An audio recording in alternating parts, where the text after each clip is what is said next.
Let's talk about the county attorney.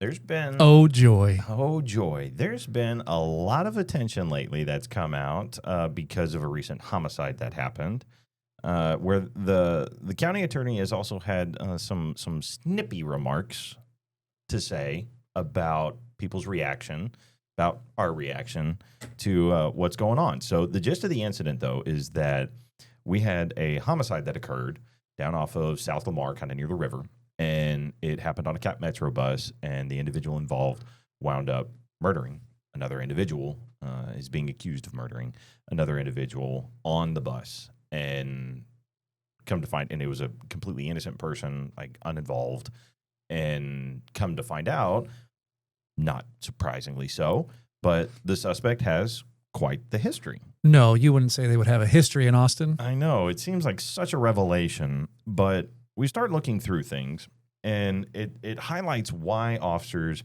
are really frustrated lately, is because this is what we see. So we decided to take a little look here at the history, and going back to 2022, they've been arrested a handful of times, including this one. We're now on the 1, 2, 3, 4, 5, 6, 7, 8, 9, 10th arrest since 2022. And the vast majority of these, with the exception of 2, were misdemeanors, which all go through the county attorney's office. And what's really ironic is that every single charge that's gone through the county attorney's office has been rejected or dismissed. And in 2 of those, because this is what the county attorney what Ms. Garza has decided to claim, is that there's mental health components to it, which is likely true. It's not uncommon, that there is a mental health component. But the thing that I really take issue with is the number of excuses that are being made as to why this is why it's not her fault. I didn't do this, when she's the one that's been declining, rejecting, and making absolutely no attempt to actually hold somebody accountable. Because we deal with, and the criminal justice system deals with, people who have mental health problems. They have mental health diagnoses, and are they in a spot where they may or may not understand? Who knows? There are processes in place for that, though.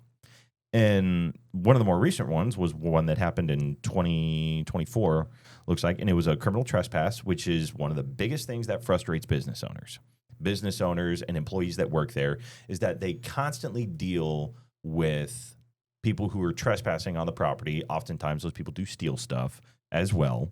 So it's a big point of frustration for business owners as well. So in 2024, this Candell is his name, gets arrested for criminal trespass, and then goes through and has a mental health evaluation done. And as part of that, deemed that he is not competent to stand trial. And then what happens after that? Dismissed. And Ms. Garza is claiming that we can't do anything about it, right? This just is what it is. It's super unfortunate, but it is what it is. And law enforcement doesn't understand the legal challenges that prosecutors face. And it's pretty condescending, the tone in which everything is being said in. But I also I can't get over the irony where she's coming up with all of these excuses, but yet there's no evidence that an attempt was made, because there's other options. There's other options when someone is found to be incompetent to stand trial. There's ways to try to help them regain competency, or to place them on a civil commitment. Those are 2 different options that are available, but yet it doesn't look like there's ever been an attempt, right? As soon as there's something mental health, it's like, oh, nope, release them. And then what happens? Exactly what we see. Arrest for the exact same thing over and over again, and nothing ever happens. They're using this as a scapegoat to just wash their hands of it and be done with it. And on most of these, even, there was never even a mental health evaluation. Most of the time, they get the charge, they look at it, and nope, dismissed. And the DA is not much better, because the 2 felonies that happened, which potentially could have prevented this homicide altogether, those were both dismissed as well. In 2022, he was arrested for harassment and assault on a security officer, both of which are 3rd-degree felonies and carry a minimum 3-year sentence. It's 3 to 10 years, I believe.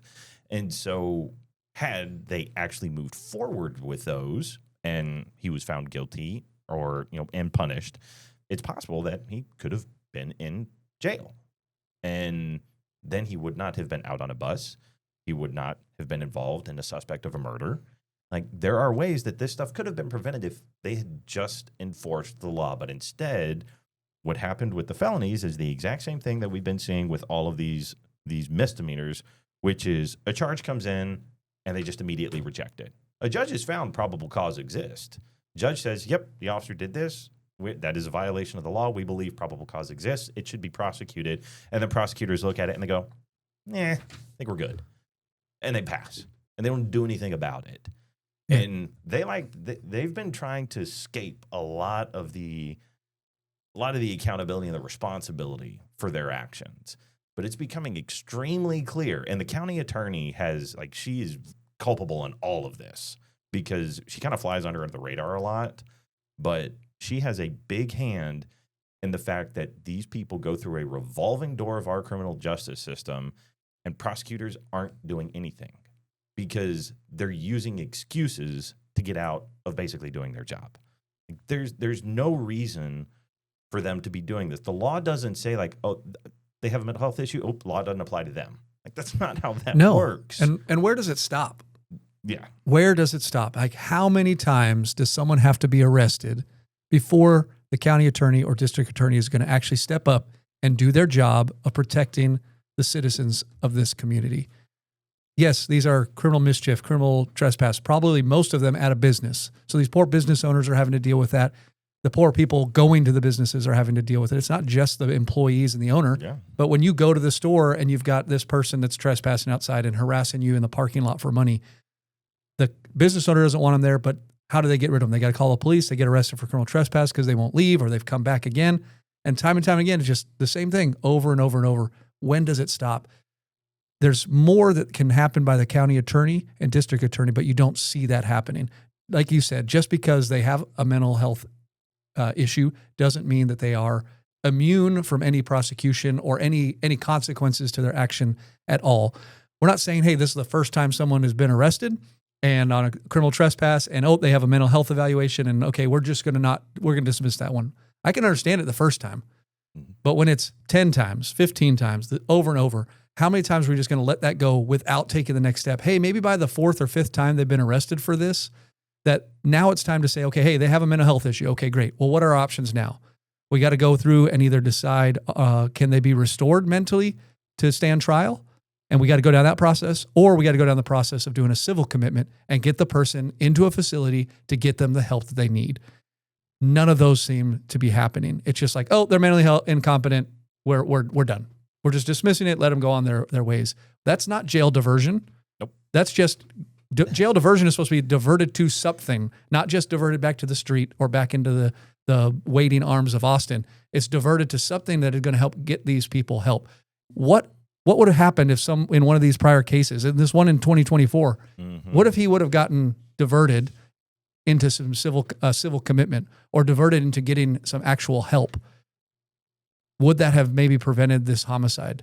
Yeah. We don't know, but there's a chance that it could have. Yep. Because he could have either maybe been still in a mental health facility or he could have gotten the treatment that he got to recover to help get back on the road to being mentally well. Mm-hmm. And that's exactly it, right? Like, we look at his history, and as far as we can tell, since 2016, he's been arrested and charged 14 times. 14 times, which very clearly, especially when, like 5 or 6 of these arrests right in a row were all for pretty much the same thing, right? Pretty much it's all criminal trespass for the most part. Criminal trespass and then a criminal mischief. All of them declined. A couple of them say it's tied to mental health, but there is very clearly a pattern here. And it is one of the most asinine things in the world to think, oh, hey, we clearly see this pattern, but we're just going to keep releasing the person. We're just going to release them and send them back out and let somebody else become another victim because we've seen the pattern, right? You know what is going to come, and yet still no attempts. And then so got a little other information that related to an interaction with some of our business community folks where, again, in a seemingly pretty condescending tone, information comes out where she's getting upset at other people saying that they're finger pointing and they're spreading misinformation. And it's the least productive thing that we can engage in when they're expressing their frustrations. Oh, okay, Ms. Garza, what are you doing to actually improve things? What are you doing other than trying to belittle people? Because in the most recent article that came out when she was not very happy with some of our responses is she said, quote, law enforcement are police officers. They're not lawyers. Okay. For the record, we actually do have several officers in the department that actually are lawyers. So, one, you're wrong. Two, and you're supposed to be a prosecutor, but yet what exactly are you prosecuting? Because it seems like all they're really good at right now is dismissing things. And it's just getting so frustrating. And it is so frustrating, not just for our community, for citizens, for Austinites and business owners, people who are trying to live, work, make a living. But it's also frustrating for officers who have to constantly deal with these people. They have to constantly deal with people who get arrested. We take them to jail because they broke the law. They know they're going to get released. They get right out. They go back to the same spot, and they reoffend again.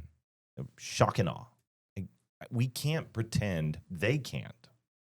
District and county attorneys cannot pretend like this problem does not exist. It is very real, and it's impacting people.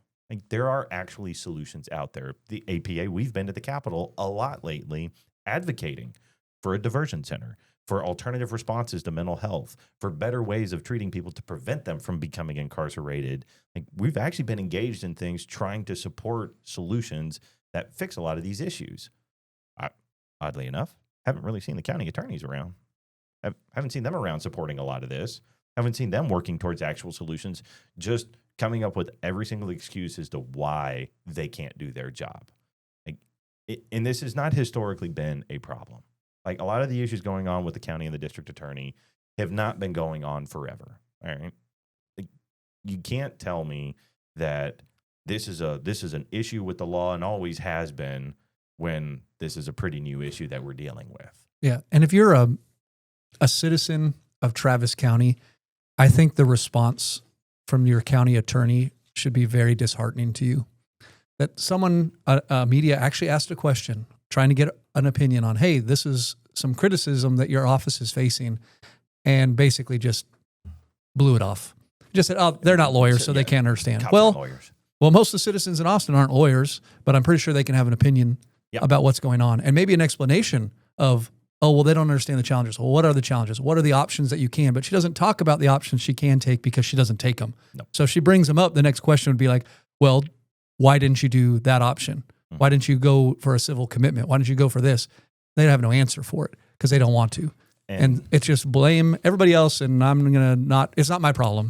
It's not my problem. But it is, because you're the one that ran for office and is in charge of the county attorney or district attorney's office, and it's your job to prosecute and keep this city safe. Yep. And by the way, Ms. Garza, you should take note that if you do prosecute cases, you need officers to be good witnesses and to be able to cooperate and to have a good working relationship with your office in order to fix a lot of these problems. Belittling them, not a great way to show that you're wanting to work with us.